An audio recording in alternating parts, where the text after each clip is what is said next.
it can deliver weapons. Now, you get into technological things that is fitting the warheads to the missiles takes some engineering and so on, but there's no country in the world that once you start getting a nuclear warhead and you get missiles, sooner or later, whether it takes you a week or a year or 3 years, your engineers will work out how to put those two things together. But frankly, that's not my biggest concern, because if it were only a question of Iran being able to fire a missile across the ocean to hit Washington, I would be pretty comfortable that we could deter Iran from doing that. See, just by saying, if you do that, we're going to fire 1,000 missiles back on you, and you're going to wish you hadn't done that. But the problem is terrorism, and you don't need to have a missile to deliver a nuclear device or a nuclear explosion. Nuclear weapons can be quite small and still, vastly destructive. And people who are expert in this kind of technology say, yes, it is feasible that someone could have a nuclear bomb in a suitcase or something like that, that a terrorist could smuggle into our country. And I think it's not only a technological issue, but it also answers the other point of whether we can't just stop them from doing it by threatening them. Because if a terrorist bomb, a terrorist nuclear bomb, went off in some American city, who would we retaliate against? We might not know, we might have suspicions, but we probably wouldn't know where that nuclear material had come from, or where that terrorists had come from. And so we couldn't deter it, because we wouldn't have a clear target to answer back to.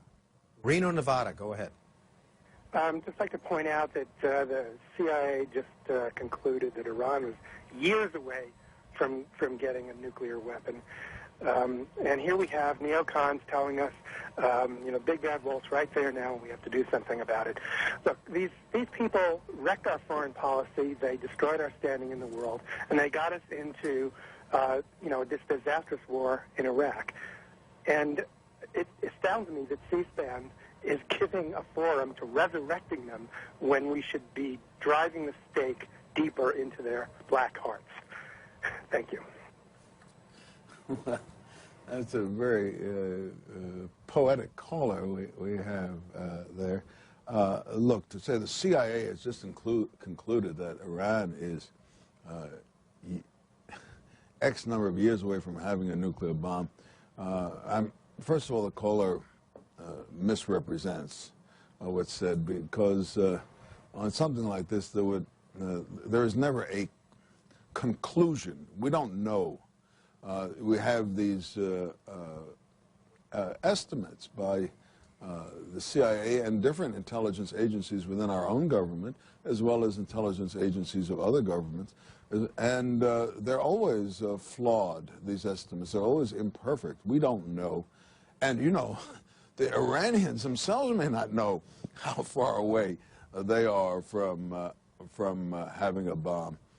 We saw in the case of the WMD that we were sure that the CIA was sure Saddam had, and turned out that he didn't have, how fallible these things are. What we do know is that Iran has been pursuing these nuclear weapons for at least 22 years.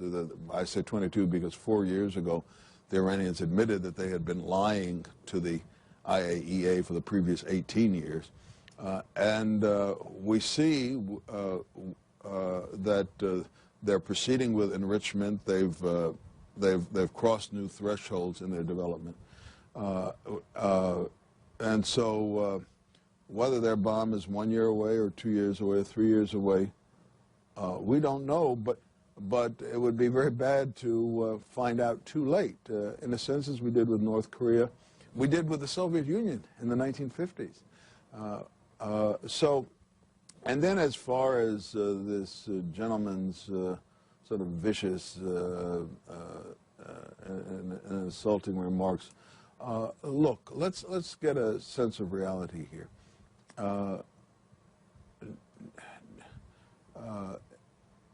Neocons are a group of mostly scribblers, intellectuals who've pushed certain ideas or formulated certain ideas.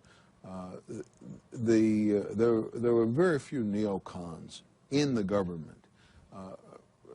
Our government, led by President Bush, made a decision to go to war in Iraq as part of a bigger war, a war against terrorism that was imposed on us, not by neocons, but by Osama bin Laden and by other terrorist groups who had been attacking and killing Americans, and they had a history of killing us by the ones and tens and sometimes hundreds in smaller kinds of attacks on our airplanes or what have you. They ratcheted up their ability to kill us on 9/11 when they managed to kill 3,000 of us in one swoop, and they were out to top that, and they still are, if they can, to just kill as many Americans as they can, wherever they can. And they've imposed this war on us. In a war, sometimes particular moves you make, particular strategies, particular fronts you open don't work. And that was true in World War II. It was true in World War I. It was true in Korea. It was true in the Cold War generally.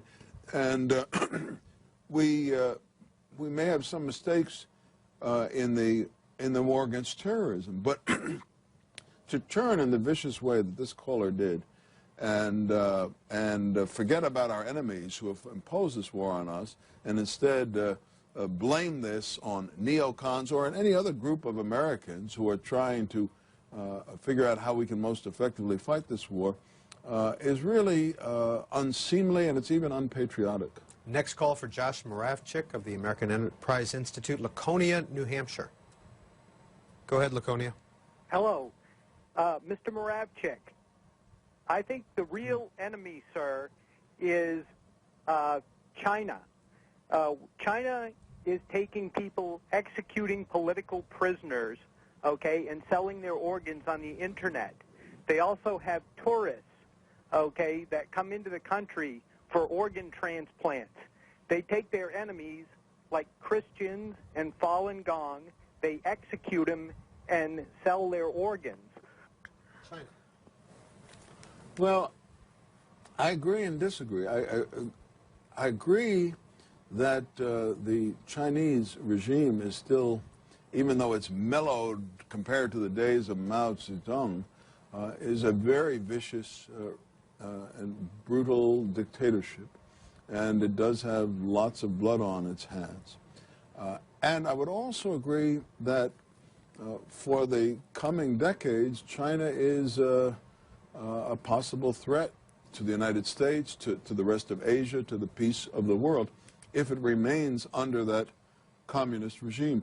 But I would not agree to call China an enemy right now.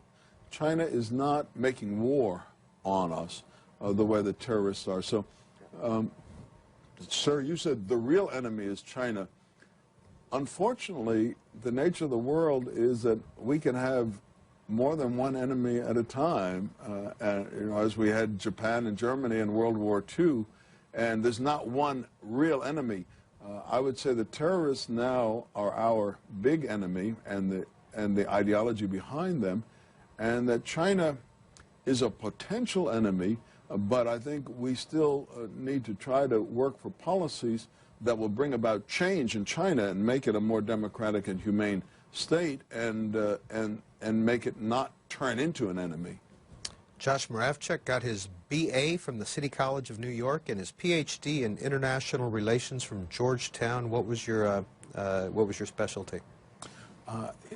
I wrote my doctoral dissertation on Jimmy Carter's human rights policy and the broader issues of making human rights part of our foreign policy. It touches on something we were talking about a few minutes ago, Peter, in which everyone believes in human rights, but it's it's difficult to make it part of your foreign policy for us or for any state, because it can never be the only thing you're trying to do, and sometimes trying to advance human rights bumps up against some of the other things you're trying to advance. And were you supportive of Jimmy Carter at the time? Well, the funny thing is, Peter, I really disliked Jimmy Carter, and I disliked the way he carried out human rights policy. And my dissertation, later published as a book, was very critical of him. But a few years later, when a paperback edition was issued and I wrote a new introduction, I confessed in the new introduction that I had sort of missed the forest for the trees.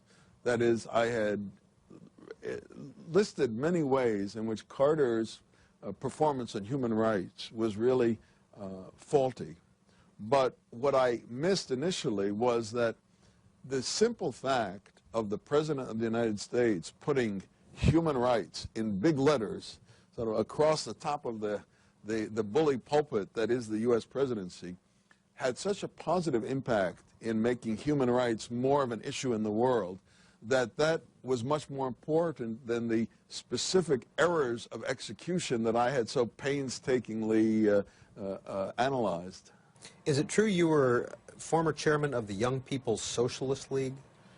Yes, Peter, I'm proud to say from 1968 until 1973, I was the leader of this Young Socialist organization. It's certainly very far from what I believe today.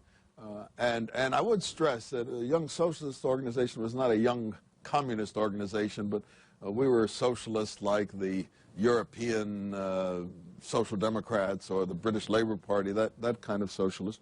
But it also underscores that I'm a real legitimate neoconservative. I marched a considerable distance in my thinking from left to right.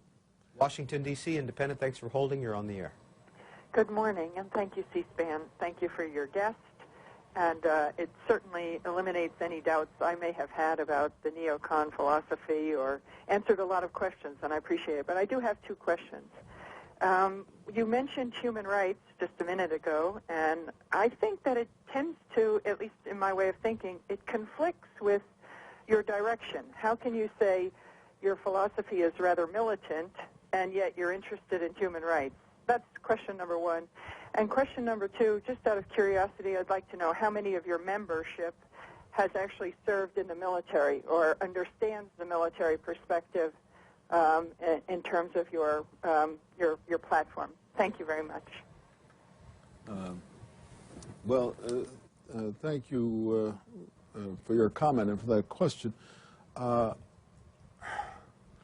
Intuitively,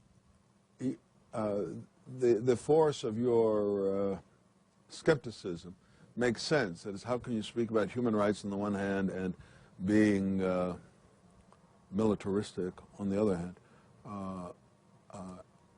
And yet, here's an ironic historical fact, which is that the greatest victories for human rights have been won on the battlefield. That is, I would say the two greatest victories for human rights of the last century, and maybe of all history, were America's victory in World War II over Nazism and the Axis alliance, which were very vicious enemies of human rights, and America's victory in the Cold War against communism, which was not a victory on the battlefield, but it was through sort of tough, hard-nosed policies of containment and counteracting Soviet power that we won that. If you look domestically at U.S. history, clearly the greatest single victory for human rights in our nation's history was the Civil War, ending slavery. And so that I don't mean to suggest here that therefore those of us who are concerned about human rights should think about what wars to get into next. No, I think that the work to advance human rights is, by and large, a peaceful work of advocacy and bringing political pressures against abusive governments. But there isn't, even though it's intuitive, there isn't a contradiction